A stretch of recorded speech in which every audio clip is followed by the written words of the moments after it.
शांताकारं भुजगशयनं पद्मनाभं सुरेशं विश्वाधारं गगनसदृशं मेघवर्णं शुभांगं लक्ष्मीकान्तं कमलनयनं योगभिर्ध्यानगम्यं वंदे विष्णुं भवभयहरं सर्वलोकैकनाथं। वसुदेवसुतं देवं कंसचाणूरमर्दनं देवकी परमानंदं श्रीकृष्णं वंदे जगद्गुरुं। कृष्णं वंदे जगद्गुरुं। भगवद गीता के इस ज्ञान सत्र में उपस्थित सभी महानुभावों का भगवान श्री गोविंद की ओर से आशीर्वाद और मेरी ओर से कोटि सा प्रणाम है। भगवद गीता के इस विशेष सत्र में हम सभी दूसरे अध्याय के अंत में श्री भगवान के द्वारा वर्णित स्थित प्रज्ञता विषय पर चर्चा कर रहे हैं। नित्य नवीन चर्चा आगे की ओर गति ले रही है और आज की चर्चा भगवान गोविंद की कृपा से श्लोक संख्या 65 पर आधारित है। दूसरे अध्याय का श्लोक संख्या 65, क्योंकि कल की चर्चा श्लोक संख्या 64 पर समाप्त हुई थी, इसलिए आज की जो चर्चा है वह श्लोक संख्या 65 पर आधारित है, जिसमें श्री भगवान ने कहा, प्रसादे सर्व दुखा नाम हानि रस्योपजायते प्रसन्न चेतसो याशु बुद्धि पर्यवतिष्ठते। इसका अभिप्राय ये है, इसका जो अर्थ है वो ये है कि प्रसन्नता प्राप्त होने पर, आंतरिक प्रसन्नता प्राप्त होने पर जितने भी दुख हैं उनका विनाश हो जाता है और जो मनुष्य प्रसन्न चित्त है उसकी बुद्धि शीघ्र ही स्थिर हो जाती है, अर्थात परमात्मा के साक्षात्कार की पात्र हो जाती है। तो आज का जो श्लोक है, श्लोक संख्या 65, उसका जो पूर्वार्ध भाग है, प्रसादे सर्व दुखा नाम हानि अस्य उपजायते, यानी प्रसन्नता से, आंतरिक प्रसन्नता से समस्त दुखों का विनाश हो जाता है। श्री भगवान का जो एक कथन है ये है विशेष भाव लिए हुए है। एक तो जो प्रसादे पद है, यानी अंतःकरण की प्रसन्नता से जो आंतरिक प्रसन्नता होती है। देखिए, तो पहले तो हम प्रसादे पर अपनी बात कहेंगे, उसके बाद में सर्व दुखानाम पर बात कहेंगे और फिर हानि पर बात कहेंगे और फिर अस उपजायते पर अपना मत रखेंगे। तो प्रसादे जो पद प्रयुक्त हुआ है, इसका अभिप्राय ये है कि उस मनुष्य की जिसकी राग और द्वेष से वियुक्ति हो गई है, अर्थात जिस साधक में ना तो राग बचा है और ना द्वेष बचा है, अर्थात जिस साधक का सांसारिक वस्तुओं, व्यक्तियों और स्थितियों में आसक्ति नहीं है, जो संसार की आसक्ति से विलग हो गया है, अर्थात जो राग रहित हो गया है और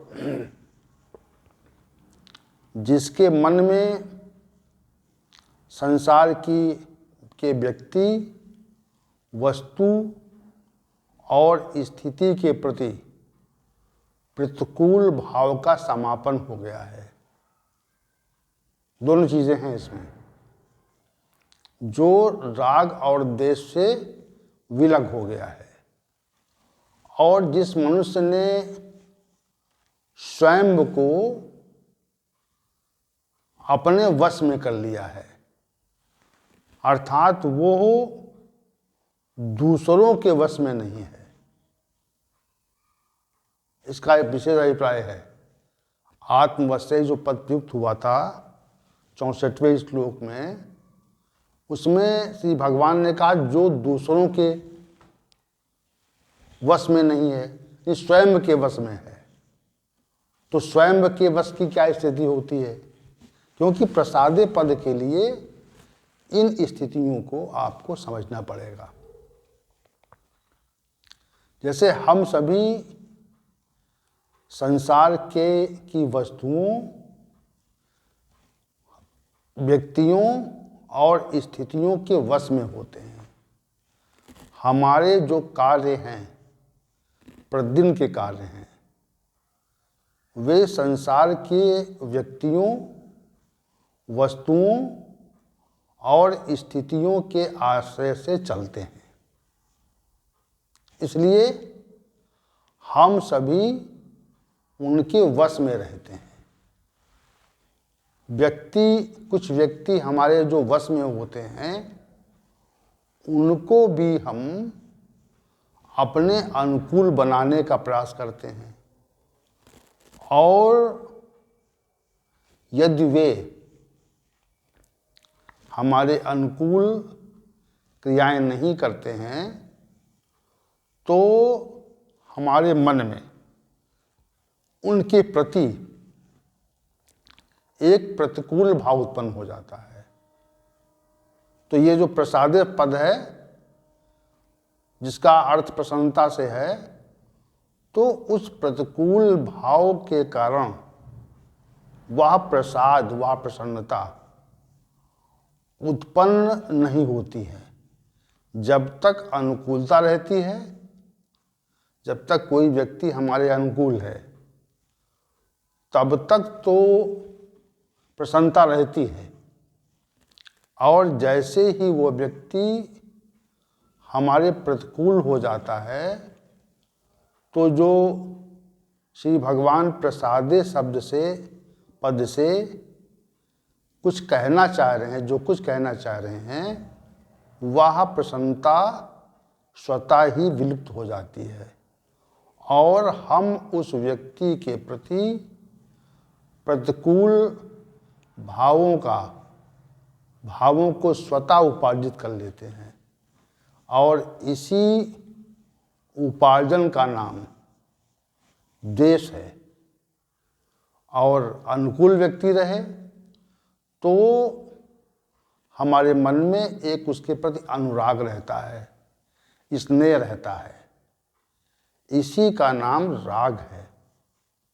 तो वो व्यक्ति उन व्यक्तियों के अधीन रहता है जो हमारे अनुकूल हैं, जो उसके अनुकूल होते हैं। तो आत्मवश्यी पद से जो बात कही थी, तो आत्मवश्यी और दूसरी बात, जो हमारे पास वस्तुएं हैं, उन वस्तुओं, वे वस्तुएं जब तक हमें सुख देती हैं, तब तक तो हम उनके प्रति अनुकूल भाव रखते हैं और हमारे मन में उनको देखकर एक प्रसन्नता का प्रादुर्भाव होता है, परंतु चूंकि प्रत्येक वस्तु विनाशी है और समय के साथ वह विनष्ट होने वाली है, इस कारण जो कुछ समय के लिए प्रसन्नता का भाव उपार्जित हुआ था,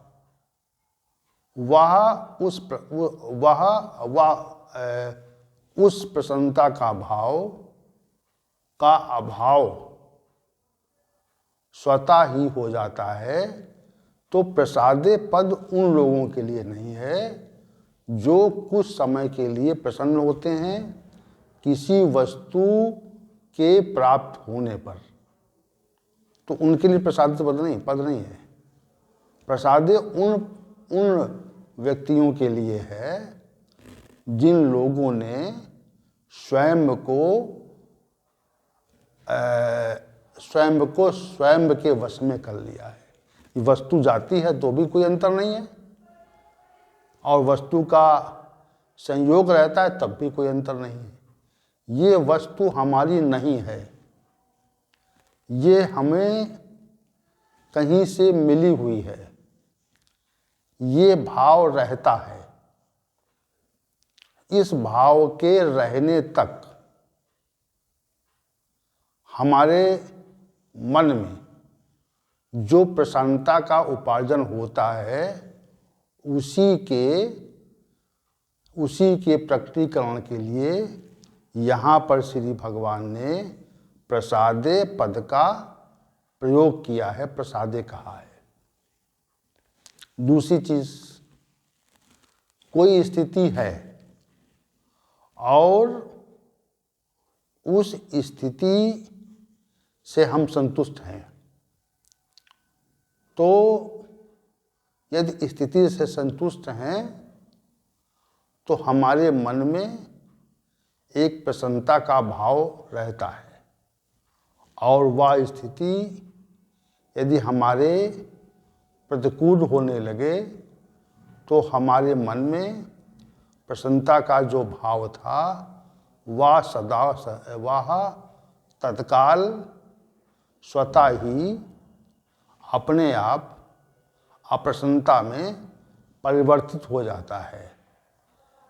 तो जो ये स्थिति है, स्थिति हमारे अनुकूल रहे अथवा न रहे, परंतु मन में यदि प्रतिकूलता का भाव न आए, हमारे अंदर अनुकूलता का ही भाव रहे, तो ये समझना चाहिए जो प्रसन्नता हमें प्राप्त हो रही है उसको प्रकट करने के लिए यहाँ पर प्रसादे पद का प्रयोग हुआ है। तीसरी बात, तो ये वस्तु, स्थिति और व्यक्ति की अनुकूलता से जो सुख मिलता है या प्रसन्नता प्रकट होती है, उस प्रसन्नता के लिए श्री भगवान ने प्रसादे पद का प्रयोग नहीं किया है। उस प्रसन्नता के लिए श्री भगवान ने प्रसादे पद का प्रयोग किया है जिस प्रसन्नता का अभाव नहीं होता, जिस प्रसन्नता का सदैव भाव रहता है, वह प्रसन्नता किसी भी क्षण समाप्त नहीं होती और उसका कभी वियोग नहीं होता। वह नित्य है और नित्य संयोग वाली है। ऐसी प्रसन्नता सभी साधकों को ये विचार करना चाहिए कि हमारे मन में क्या कभी इस प्रकार की प्रसन्नता रहती है जिसका समापन नहीं होता, और यदि समापन होता है तो श्री भगवान के द्वारा प्रयुक्त किया गया प्रसादे पद यहाँ पर लागू नहीं होता। यदि किसी कारण से प्रसन्नता का अभाव हो जाए और हमारे अंदर अप्रसन्नता का भाव प्रकट होने लगे, तो ये समझना चाहिए कि श्री भगवान ने जिस निमित्त प्रसादे पद का प्रयोग किया था वह यहाँ पर उपयुक्त नहीं है। प्रसन्नता रहे, अप्रसन्नता ना आए, प्रसन्नता का भाव रहे और अप्रसन्नता का अभाव रहे। तो ये समझना चाहिए कि हमारे लिए श्री भगवान ने जो प्रसादे पद का प्रयोग किया है वह प्रसादे का पद का प्रयोग यहाँ पर उपयुक्त है। क्योंकि ये जो संपूर्ण प्रकरण है ये उच्च साधकों के लिए है, इसलिए कभी कभी साधना में उचित अनुकूलता न प्राप्त होने पर भी अप्रसन्नता का प्रादुर्भाव हो जाता है, स्वतः होता है। जैसे हम कोई साधना कर रहे हैं और साधना में हमें अनुकूल परिणाम नहीं मिल रहा है, तो अनुकूल परिणाम न मिलने के कारण हमारे मन में एक प्रतिकूल भाव उत्पन्न हो जाता है कि हम साधना तो कर रहे हैं, हम अपने साधन का प्रयोग तो कर रहे हैं, आध्यात्मिक साधन की ओर बढ़ तो रहे हैं, प्रयास तो कर रहे हैं, परंतु जो परिणाम है वह अनुकूल नहीं आ रहा है। तो परिणाम के अनुकूल न होने पर भी मन में अप्रसन्नता का भाव आ जाता है। तो क्योंकि साधना का जो विषय है, चाहे वो कर्म का भी विषय समझ लें आप, जो कर्म के परिणाम का विषय है वह सारा का सारा अव्यक्त है और वह श्री भगवान की व्यवस्था में स्वतः प्रकट होता है। श्री भगवान की जो व्यवस्था है उसके अधीन वह जो परिणाम का प्रकटीकरण है वह स्वतः होता है, इसमें हमें कोई प्रयास नहीं करना पड़ता। तो यदि साधना काल में साधना के परिणाम के उचित प्रकट न होने के कारण कोई प्रतिकूल भाव आ जाता है, तो उसके लिए भी प्रसादे पद नहीं है, चाहे वो किसी कारण से आया हो। क्योंकि सिद्धि का मिलना, साधना से सिद्धि का मिलना, हमारे प्रयास से हमें पूर्णता का मिलना, हम जिस लक्ष्य को लेकर चल रहे हैं उस लक्ष्य को प्राप्त करना और अपने गंतव्य तक पहुंचना, ये हमारे प्रयास से तो होता है, लेकिन भगवत कृपा से अधिक होता है। जैसे हमें सिद्धि नहीं मिल रही है, तो सिद्धि न मिलने पर हमारे मन में ये भाव आए कि भगवान हमारी सहायता नहीं कर रहे हैं या हमको जो परिणाम मिलना चाहिए था वह नहीं मिल रहा है, तो एक अप्रसन्नता का भाव आ जाता है। जैसे कोई किसान अपने खेत में बीज बोता है और बीज बोने पर जो उसने आशा की थी उस आशा के अनुकूल उसको फसल प्राप्त नहीं होती है, तो फसल न प्राप्त होने पर उसके मन में अप्रसन्नता के भाव की उत्पत्ति तो स्वतः होती ही है, इसमें कोई दो मत नहीं है। परंतु अगर अप्रसन्नता की उत्पत्ति न हो और वो परिणाम को स्वीकार करे, जितना परिणाम उसे मिला है, जितना फल मिला है, उसको वो स्वीकार कर ले और मन में अप्रसन्नता का भाव न लाए, तो समझना चाहिए कि वो उसके जो कृषि का कार्य है वो सफल है, क्योंकि परिणाम तो परमात्मा की कृपा से मिलता है। वैसे ही साधकों को यह समझना चाहिए कि हम नित्य निरंतर प्रयास तो करें, लेकिन प्रयास के में परिणाम को न प्राप्त होने पर, परिणाम उचित न प्राप्त होने पर हमारे मन में अप्रसन्नता का भाव न आए, तो इसे जब यदि भाव न आए तो अप्रसन्नता का भाव न आने पर प्रसन्नता का भाव रहता है। तो उसी के लिए श्री भगवान यहाँ पर प्रसादे पद का प्रयोग कर रहे हैं। प्रसन्नता का की नित्यता रहे, प्रसन्नता नित्य रहे, वह जाए नहीं। तो इस न जाने वाली प्रसन्नता से क्या होता है? श्री भगवान कहते हैं जो प्रसन्नता जाती नहीं है, नित्य रहती है, उससे सर्व दुखा नाम हानि। जितने भी प्रकार के दुख हैं, जितने भी प्रकार के दुख हैं, उनका विनाश यानी हानि हो जाती है।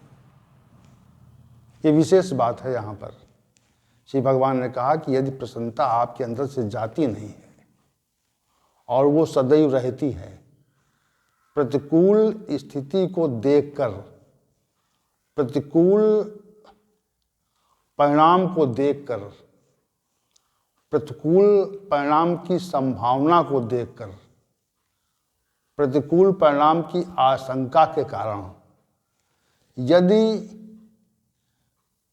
आपके मन में प्रसन्नता का भाव रहता है, तो ऐसे व्यक्ति के जितने भी दुख हैं, समस्त प्रकार के दुखों का की हानि हो जाती है।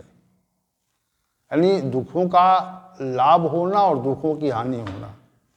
दुखों का के लाभ होने का अभिप्राय ये है कि दुख बढ़ जाते हैं, और दुखों की हानि का अभिप्राय ये है कि समस्त प्रकार के दुखों का अभाव हो जाता है। श्री भगवान ने कहा कि जो सदैव प्रसन्न रहता है, भाई नितांत स्पष्ट स्थिति है कि सदैव प्रसन्नता रहती है, सदैव प्रसन्नता रहती है। तो सदैव प्रसन्नता रहने पर दुख नहीं रहता। दुख के रहने पर दुख के परिणाम को अप्रसन्नता कहा जाता है। अप्रसन्नता क्या है?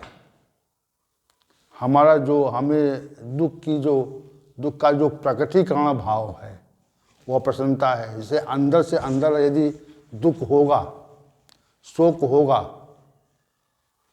तो उस शोक से आपके मुखमंडल पर अप्रसन्नता का भाव प्रकट होगा। और यदि दुख नहीं है, किसी कारण सुख है, तो वह जो सुख का भाव है वह प्रसन्नता के रूप में स्वतः प्रकट हो जाता है। तो ये तो एक प्रयोगात्मक बात है कि दुखों के आने पर अप्रसन्नता प्रकट होती है। श्री भगवान कहते हैं कि प्रसादे सर्व दुखा नाम हानि अस्यो उपजायते। तो जो ऐसी प्रसन्नता है जिसका कभी अभाव नहीं होता है, ऐसी प्रसन्नता है जिसका कभी अभाव नहीं होता है। तो उस ऐसे ऐसी प्रसन्नता से मनुष्य के सारे दुख समाप्त हो जाते हैं। अब ये विचार करें आप कि हमारे दुख क्या है। यद्यपि शास्त्रों ने 3 प्रकार के दुखों को कहा है, आध्यात्मिक, अधिभौतिक, अधिदैविक दुखों को वर्गीकृत किया है। तो जो भी शास्त्रों ने, शास्त्रकारों ने या मनीषियों ने दुखों को वर्गीकृत किया है, उन सभी वर्गीकृत दुखों को एक कर लिया जाए, उन सभी वर्गीकृत दुखों को एक कर लिया जाए, तो जो दुख परिणाम में प्रकट हो, जो दुख परिणाम में हमको दिखे, उस परिणाम के दुख का अभाव इस सदैव रहने वाली प्रसन्नता से, सदैव रहने वाली प्रसन्नता से समाप्त हो जाता है। सदैव रहने वाली जो प्रसन्नता है वो समस्त दुखों के परिणाम को समाप्त कर देती है। दुख शून्य हो जाता है, दुख का अभाव हो जाता है। प्रसादे सर्व दुखा नाम हानि अस्य उपजायते। श्री भगवान का कथन बहुत विशेष है, पर हम सभी साधकों को केवल प्रसन्नता का उपार्जन करना है, ऐसी प्रसन्नता प्रकट करनी है जो कभी जाए नहीं। और प्रसन्नता चूंकि मन का भाव है, बुद्धि का भाव है, तो मन से जो अप्रसन्नता का भाव है वह समाप्त हो जाए तो प्रसन्नता का भाव सदैव रहता है। और ऐसी प्रसन्नता के भाव से कभी हमारे समस्त दुख समाप्त हो जाते हैं, ऐसा श्री भगवान का कथन है। तो ये साधकों को विचार करना चाहिए कि हम सदैव प्रसन्न कैसे रहें। क्या कोई अप्रसन्नता हमारे अंदर आती है, नहीं आती है? तो अगर आती है तो फिर ये जो पूर्वार्ध अंश है इसका, प्रसादे सर्व दुखा नाम हानि यस्य उपजायते, ये हम पे लागू नहीं होता है। उन साधकों पर लागू नहीं होता है जिनके अंदर कभी कभी क्षण मात्र भी अप्रसन्नता आती है। तो यह जो श्री भगवान का भाव है, प्रसादे सर्व दुखा नाम हानि यस्य उपजायते, वो उन पर आरोपित नहीं होता। इसलिए